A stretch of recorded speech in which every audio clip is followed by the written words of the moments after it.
böyle iltica eden kimselere Müslümanlarsa zaten kendi kardeşleridir. Elinden gelen yardımı onlara yapmalıdır.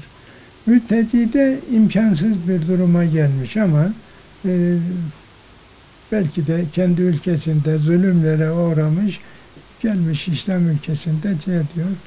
Onun yiyeceğini, giyeceğine imtakat ölçüsünde yardımcı olmakta fayda vardır. Çünkü İslam şefkat, İslam merhamettir, merhamettir. Ama yanlış yapıyorsa, yani Müslümanlara zarar vermek durumdaysa, ondan sonra onu kendi haline bırakmak lazım. Zararından da korunmak lazımdır. Mesela şöyle eski devirlerde, şimdi de olabilir de, eski devirlerde diyelim bir ülke gayrimüslim bazı kimseleri yetiştiriyor, Müslüman olarak yetiştiriyor ama asıl maksadı yapmaktır. O Müslüman ülkeye gönderecek casusluk yapmaktır. Asıl mesele kim gönül? Bir resmi bir daire İslam'ın dışında gayrimüslim yani. Böyle birisi geldiği zaman hani insan olarak ihtiyacı olduğunda yardımcı olmak lazım. Fakat ondan sonrası yok. Durum şöyle. Müslümanlar birbiriyle kardeştirler. Birbirlerine düşman olan şey yoktur. Hatta Kur'an-ı Kerim'de Cenab-ı Hak şöyle beyan buyurur.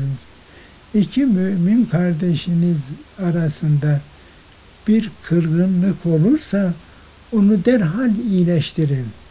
Ve Rabbinizin buyruğuna saygılı görün ki Allah'ın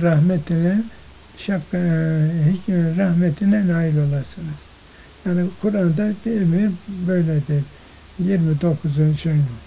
49. surede, El-Hucurat suresinde Allah Teala böyle emrediyor. Şimdi Müslümanlar daima bunu dikkate almalıdır. Yani demek ki bir yerde bir kırgınlık, bir dargınlık oldu muydu? Neme lazım? Yok. İslam'da neme lazım? Yok. Bunları bilen, onları seven kimseler onların memnun olacağı, her birinin memnun olacağı bir tavır içinde, güzellik içerisinde Ahmet Bey, siz elhamdülillah Müslümansınız, siz olgun bir, kamil bir insansınız. Mehmet Bey'le olan darlıkında onu unutmalısınız. Siz onu affederseniz inşallah siz de Allah'ın affına nail olursunuz. Bitmedi. Geldi mi Mehmet Bey? Ahmet Bey bu kadar iyi insan olduğunu biliyorsunuz. Bu kırgınlık, bu size yakışmıyor ve kırılacağınız yani üzüleceğiniz noktalar olabilir. Bunlar da düzeltilebilir. İmkan olduğu ölçüde kardeşliğinizi muhafaza edeceksiniz.